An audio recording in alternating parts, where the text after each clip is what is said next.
Hello,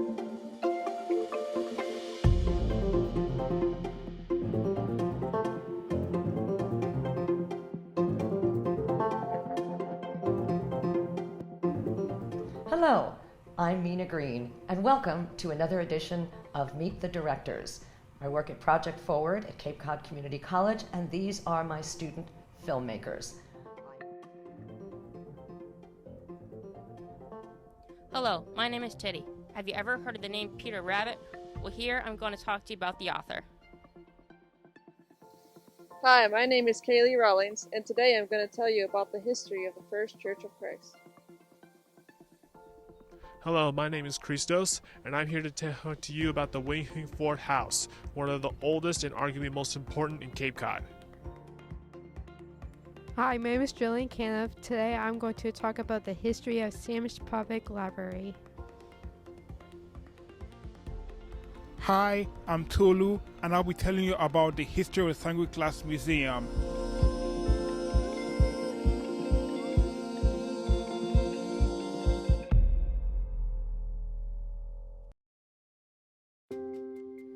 The first Presbyterian church was built in 1847. It has a large history and connection with its sister structure, formerly a Congregational church located just down Main Street. In 1965, it became the Yesteryear's Doll Museum and was recently sold and turned into a single residence.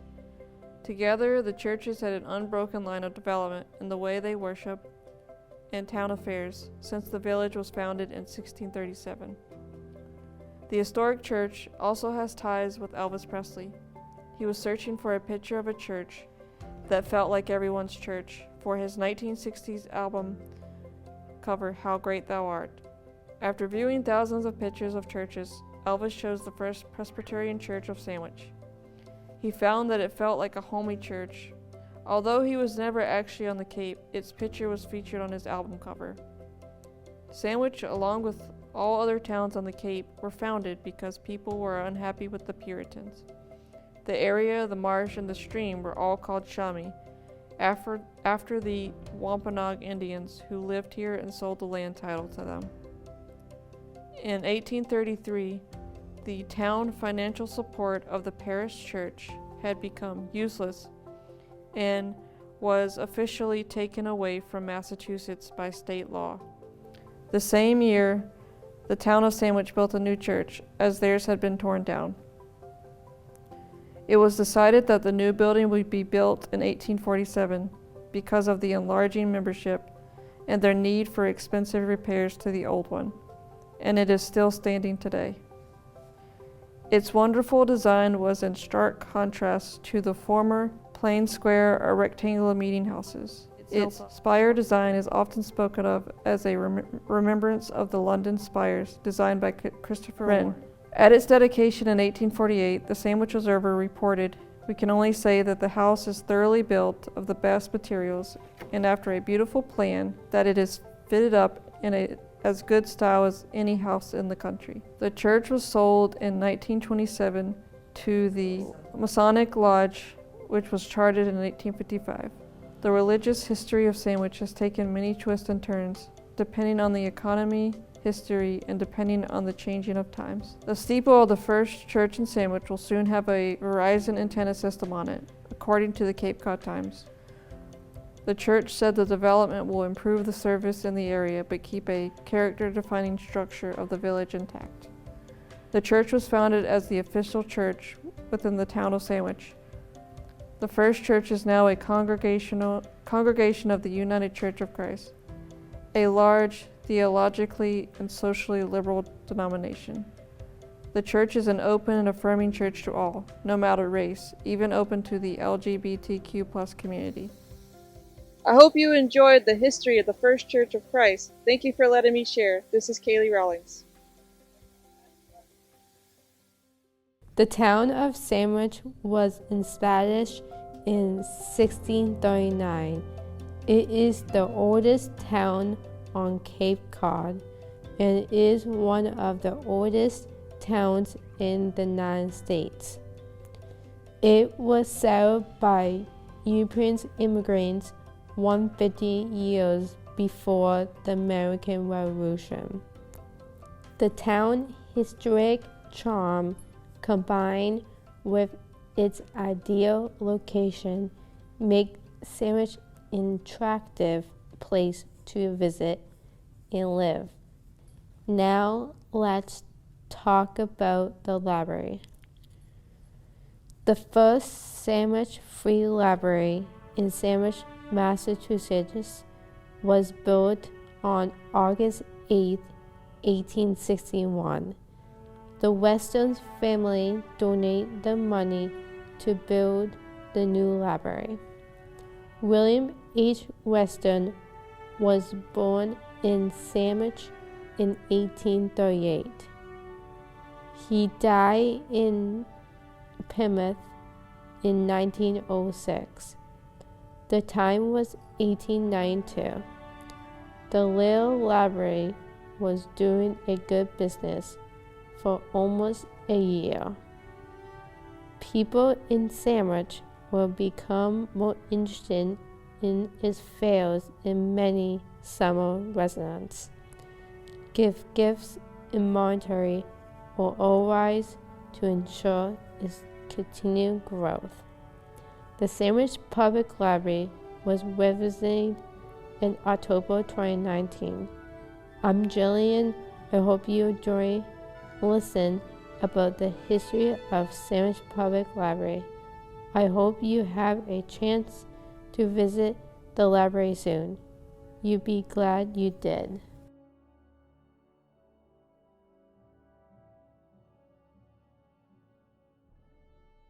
The Sandwich Glass Museum was founded in Sandwich, Massachusetts by Demi Jarvis in 1825. It is a museum featuring a range of glass. In 1888, several burning glass workers created a new glass company and attempted to restart the glass industry in Sandwich. He chose Sandwich because of its proximity to shallow harbors and possibility of a canal being built through Cape Cod.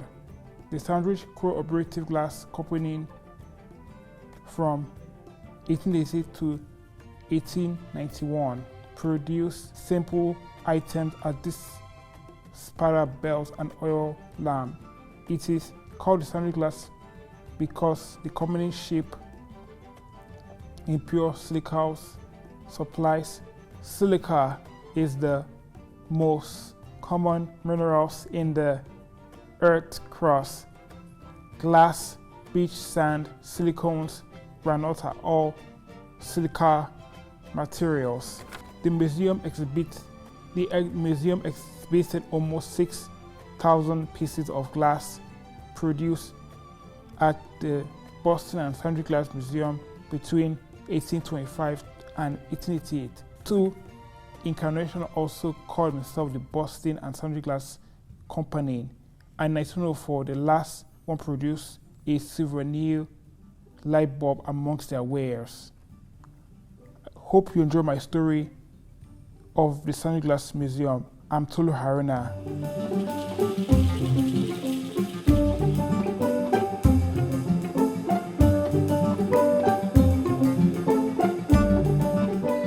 The Wayne family website mentioned that he owned a property in Sturgis before moving to Sandwich.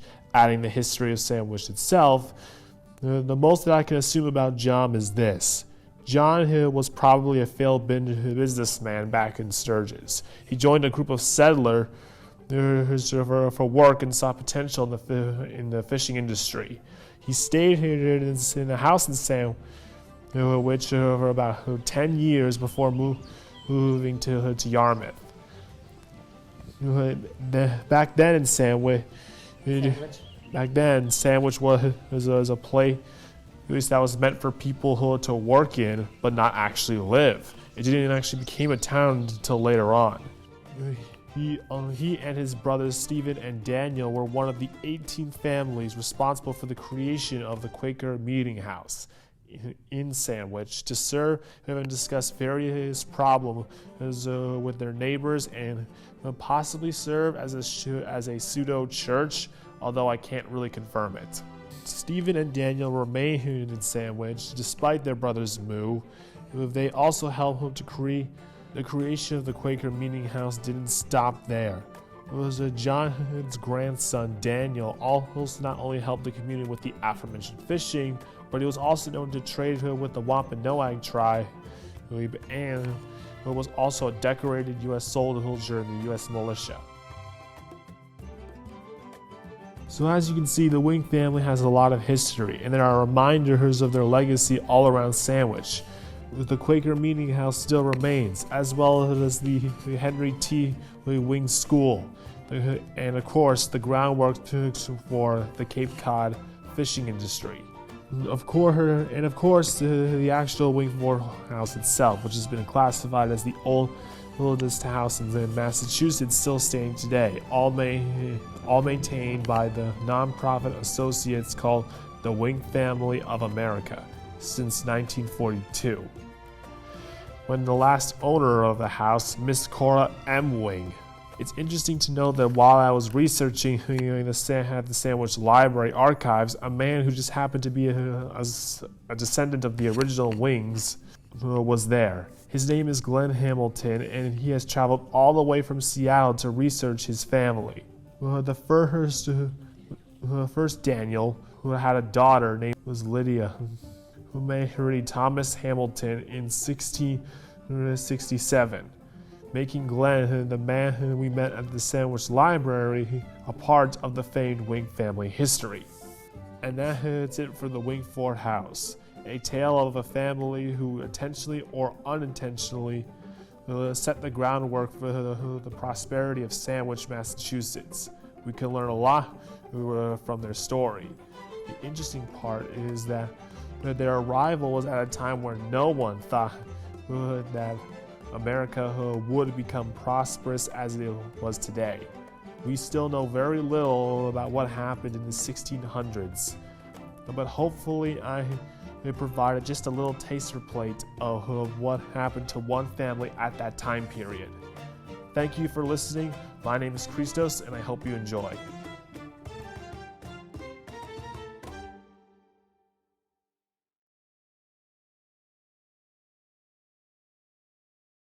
Have you ever heard of the name Thornton Burgess? If that name sounds familiar, it is because he wrote the famous book Peter Rabbit. He also wrote many other children's books during his lifetime. He had a love of nature that he shared with his readers. Thornton Burgess was born on January 14th, 1847, in Sandwich, Massachusetts. He graduated from Sandwich High School in 1891. As a child, Thornton worked hard to support his mother by taking care of their cows, delivering milk, and selling candy his mom made. He picked and sold fruits and vegetables. He married in 1905, but his wife died 1 year later. They had one son named Thornton III Burgess, married again in 1911. He had 2 more children. He wrote and shared bedtime stories with his children. He died on June 5th, 1965, at the age of 91. Thornton Burgess wrote over 170 books and 1,500 stories. His first book was published in 1902. The book was called The Tale of Peter Rabbit. Writer and naturalist Mary Richmond from the Mashpee Enterprise said, quote, "Many of Thornton Burgess' stories featured common animals he had met over the years when he was a young lad, exploring the woods, creeks, ponds, and fields that were his playground. As many of you know, some of these places, if you go to the Greenbrier Nature Center in East Sandwich, you sit by the Smiling Pool." Richmond also said, quote, "Without his characters, I may never have fallen in love with nature at a young age, and I know I am not alone." That is the story of writer Thornton Burgess and his time in Sandwich. Well, thank you so much for watching. We really hope you enjoyed the show. Once again, to Lou, he did the Sandwich Glass Museum. Kaylee, she researched the First Presbyterian Church in Sandwich. We have Jillian, who did the Sandwich Public Library. We have Teddy, who studied Thornton Burgess and Peter Rabbit. And I also have with me Christos Constantine. And what did you do, Christos? The Wing Fort House. The Wing Fort House. Well, we hope you enjoyed our program. We love to bring these to you. And thank you so very much for watching.